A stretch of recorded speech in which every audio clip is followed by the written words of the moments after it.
Baik, assalamualaikum warahmatullahi wabarakatuh. Perkenalkan, nama saya Latifa Askanasira dengan NIM 2310938. Jadi kali ini saya akan mempresentasikan mengenai tragedi Garuda Merapi dan titik lembah kesiapsiagaan bencana. Yang pertama itu Rich Picture. Dimana Rich Picture ini itu menggambarkan bagaimana bencana Garuda di Gunung Merapi terjadi akibat kombinasi faktor alam dan kelemahan sistem kesiapsiagaan manusia. Yang di dalam itu terlihat ada hubungan antara lembaga resmi kayak seperti BNPB, BMKG, BVMPG, dan pemerintah daerah yang seharusnya mengirimkan peringatan dini kepada masyarakat di kawasan rawan bencana. Namun alur informasi sering terputus sehingga evakuasi warga terlambat. Risk Picture ini juga menunjukkan kondisi lereng curam, aliran sungai sebagai jalur lahar dan permukiman di zona berisiko yang memperparah dampak ketika hujan deras turun.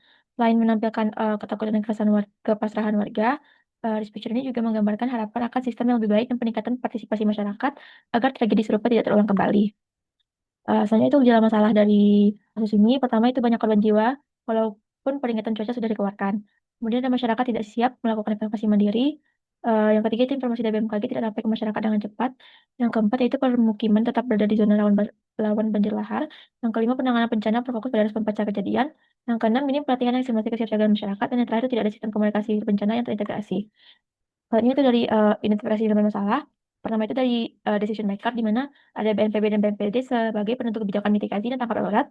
Kemudian ada BMKG dan PVMBG, yaitu pengambil keputusan teknis dalam pemantauan bencana. Dan yang terakhir dari pemerintah daerah dan wali negara sebagai pelaksana kebijakan dan penyampai informasi pada masyarakat. Selanjutnya itu ada objektif atau tujuannya, itu mengurangi korban jiwa dan kerugian akibat hal kemudian meningkatkan kesiapsiagaan masyarakat di kawasan rawan bencana, mengoptimalkan efektivitas sistem peringatan dini, dan terakhir itu memperkuat koordinasi antar lembaga dan komunitas lokal.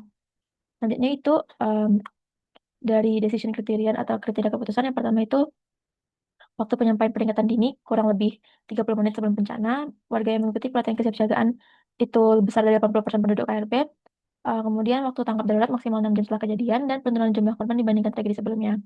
Untuk dari performance measure-nya yang pertama itu jumlah korban jiwa dan luka-luka, durasi waktu evakuasi rata-rata, persentase wilayah KRB dengan aktif, kemudian waktu respons lembaga terhadap jumlah simulasi dan pelatihan. Selanjutnya itu ada elemen masalah. Di mana, sebenarnya itu selanjutnya itu ada the control inputs atau alternative action.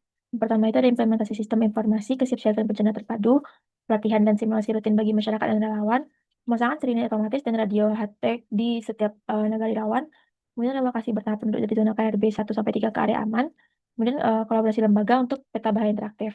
Yang terakhir itu dari konteks, yang pertama itu ada lereng curam dan material vulkanik dari Gunung Merapi, kemudian ada curah hujan tinggi pasca erupsi meningkatkan risiko gelodong, permukiman tetap berada di zona KRB 1 sampai 3 karena alasan ekonomi, terus mengacu pada Undang-Undang Nomor 24 Tahun 2007 tentang Penanggulangan Bencana, kemudian pola bencana berulang pada tahun 1979 dan pada 2024 kemarin akibat lemahnya kesiapsiagaan. Dan yang terakhir itu infrastruktur komunikasi terbatas di wilayah pedesaan. Untuk stakeholders dari kasus ini itu, untuk product owner itu dari pemerintah Sumatera Barat atau pusat, kemudian untuk problem user itu masyarakat nagari, kelompok siaga bencana, BPBD. Untuk problem customer-nya itu ada masyarakat di KLB Merapi dan terakhir itu ada problem analysis yaitu BNPB, PVMBG, dan BMKG. Untuk rumusan masalahnya itu sistem penanggulangan bencana banjir lahar Gunung Merapi belum efektif karena lemahnya integrasi antara sistem peringatan dini, koordinasi antar lembaga penanggulangan bencana, dan kesiapsiagaan masyarakat di kawasan rawan. Untuk model dari kasus ini itu model optimasi sistem peringatan dini dan kesiapsiagaan bencana terpadu yang bertujuan untuk memaksimalkan nyawa yang selamat. Di mana variabel keputusan itu ada 4, yaitu yang pertama, 1 jika memasang sensor peringatan, eee eee, selain itu dia 0. Untuk yang, variabel keputusan kedua itu 1 jika memasang sirine atau HTD nagari.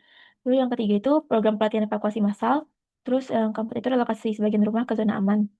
Untuk persetujuannya dapat dilihat pada slide, yaitu masing-masing Z, S1 X1 tambah S2 X2 ditambah X3 X3 tambah S4 X4. Sedangkan fungsi kendala yaitu, dari segi biaya, di mana C1 X1 ditambah C2 X2 tambah C3 X3 tambah C4 X4 itu kecil sama dari B itu anggaran total tersedia.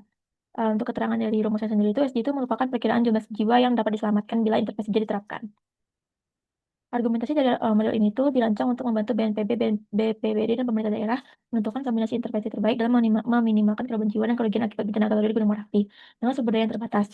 Model ini berfokus pada pemilihan intervensi seperti pemasangan sensor, penyediaan sirine, pelatihan evakuasi dan relokasi warga dengan mempertimbangkan efektivitas dan pelatihan evakuasi, dan relokasi warga dengan mempertimbangkan efektivitas dan biaya setiap tindakan.